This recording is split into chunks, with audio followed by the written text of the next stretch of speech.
Hi students, ఈ వీడియోలో మనము డైజెషన్ అండ్ అబ్జార్ప్షన్ చాప్టర్కి సంబంధించి ఎంసెట్ ఓరియంటెడ్గా ఇంపార్టెంట్ కాన్సెప్ట్స్, వాటిని గుర్తుపెట్టుకోవడానికి సింపుల్ ట్రిక్స్ అనేది ఈ వీడియోలో నేర్చుకుంటాము. ఈ వీడియోని మాలిక్యూల్స్ డైజెషన్ అంటేనే మనకి ఏమేమి డైజెస్ట్ అవుతాయి, మనకు మెయిన్గా మన ఫుడ్లో ఉండేటువంటి కాంపోనెంట్స్ ఏంటి అంటే carbohydrates, fats, proteins and then nucleic acids. ఇవే కాంపోనెంట్స్ మనకు.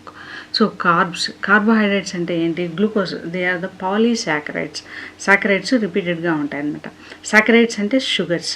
కార్బోహైడ్రేట్స్ యొక్క డైజెషన్ మనకు ఎక్కడి నుంచి స్టార్ట్ అవుతుంది అంటే మౌత్ నుంచి స్టార్ట్ అవుతుంది. మౌత్ నుంచి స్టార్ట్ అయిపోయి స్మాల్ ఇంటెస్టైన్లో కంప్లీట్ అయిపోతుంది. మౌత్లో ఏముంటుంది? మౌత్లో మనకు సెలైవరీ అమైలేజ్ అనే ఎంజైమ్ ఉంటుంది. ఇది ఏం చేస్తుంది? స్టార్చ్ని మాల్టోజ్గా కన్వర్ట్ చేస్తుంది. స్టార్చ్ అనేది పాలిసాకరైడ్. ఇందులో అమైలోపెక్టిన్ అనేది పాలిసాకరైడ్స్ అనమాట. మాల్టోజ్ అనేది గ్లూకోజ్, డైసాకరైడ్. ఇందులో 2 గ్లూకోజ్ మాలిక్యూల్స్ ఉంటాయి. సో బేసిక్గా మౌత్లో ఏం చేస్తుంది? సెలైవరీ అమైలేజ్ పనిచేసి స్టార్చ్ని మాల్టోజ్గా కన్వర్ట్ చేస్తుంది. నెక్స్ట్ స్మాల్ ఇంటెస్టైన్లో మనకి ఏముంటాయి? మాల్టేజు, సుక్రేజు, లాక్టేజు. ఇవన్నీ కూడా స్మాల్ ఇంటెస్టైన్లో ఉంటాయి. స్మాల్ ఇంటెస్టైన్లో మాల్టేజ్ ఏం చేస్తుంది? మాల్టేజ్ అనే ఎంజైమ్ మాల్టోజ్ని బ్రేక్ డౌన్ చేసి 2 గ్లూకోజ్ మాలిక్యూల్స్ని ప్రొడ్యూస్ చేస్తుంది. సుక్రేజ్ అనే ఎంజైమ్ సుక్రోజ్ని బ్రేక్ డౌన్ చేసి గ్లూకోజ్ ప్లస్ ఫ్రక్టోజ్గా ఇది ఫామ్ చేస్తుంది. లాక్టేజ్ అనే ఎంజైమ్లో లాక్టోజ్ని గ్లూకోజ్ అండ్ గ్యాలక్టోజ్గా బ్రేక్ డౌన్ చేస్తుంది. సో బేసిక్గా యాజ్ ఎ రిజల్ట్ ఏమవుతుంది? మనకి ఇక్కడ మోనోసాకరైడ్స్ అనేవి ఫామ్ అవుతాయి. నెక్స్ట్ ఇక్కడ స్మాల్ ఇంటెస్టైన్లో మనకి ఏం ఫామ్ అవుతాయి? మోనోసాకరైడ్స్ అంటే అబ్జార్బబుల్ ఫామ్లోకి వెళ్ళిపోతాయి. తర్వాత వీటిని ఫైనల్గా గ్లూకోజ్గా కన్వర్షన్ అనేది జరుగుతుంది. అంటే బేసిక్గా ఇక్కడ ప్రొడ్యూస్ అయినటువంటి గ్యాలక్టోజ్ ప్లస్ ఫ్రక్టోజ్ గ్లూకోజ్గా ఫర్దర్గా కన్వర్ట్ అవుతాయి అనమాట. నెక్స్ట్ ప్రోటీన్ యొక్క ఫస్ట్ కార్బోహైడ్రేట్ డైజెషన్ అయిపోయింది.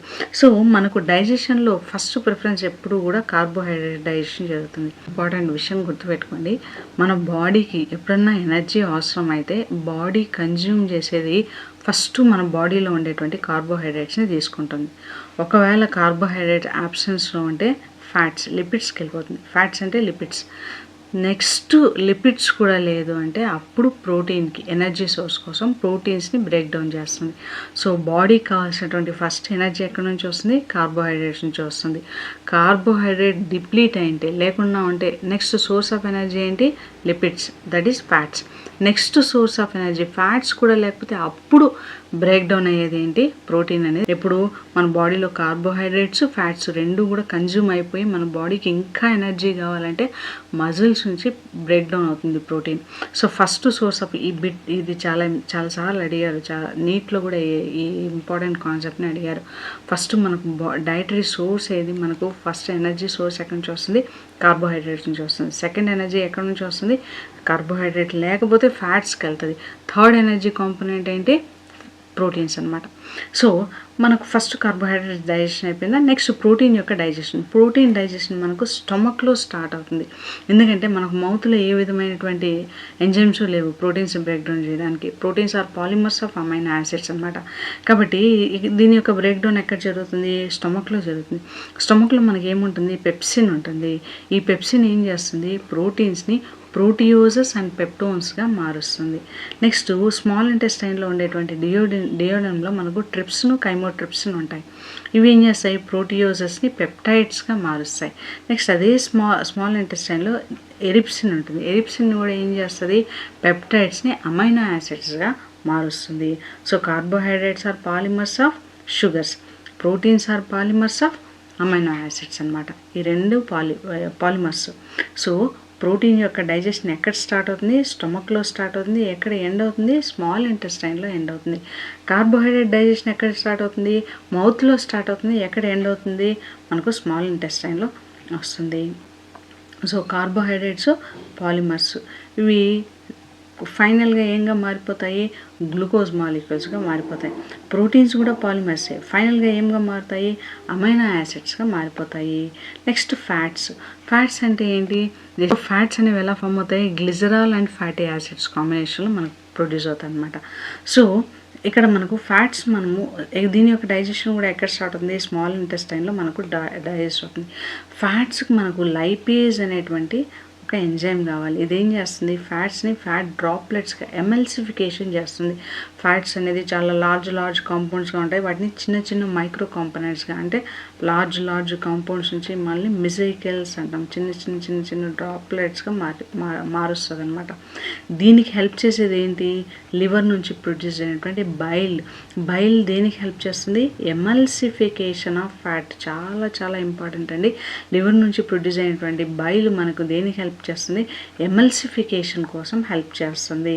ఇది ఏం చేస్తుంది? లార్జ్ ఫ్యాట్ మాలిక్యూల్స్ని స్మాల్ డ్రాప్లెట్స్గా మారుస్తుంది అనమాట. నెక్స్ట్ స్మాల్ ఇంటెస్టైన్లో ఉండేటువంటి లైపేజ్ ఏం చేస్తుంది? చిన్న డ్రాప్లెట్స్ మీద యాక్ట్ చేసి వాటిని ట్రైగ్లిజరైడ్స్ని ఫ్యాటీ యాసిడ్స్ అండ్ గ్లిజరాల్స్గా మారుస్తుంది. ఏం జరుగుతుంది? ఫ్యాట్స్ అనేటువంటి molecules small intestine and then liver నుంచి వచ్చినటువంటి బైల్ జ్యూస్ రెండింటి కాంబినేషన్ వల్ల బ్రేక్ డౌన్ అయిపోయేసి ఫ్యాటీ యాసిడ్స్ అండ్ గ్లిజరాల్స్గా మారిపోతాయి.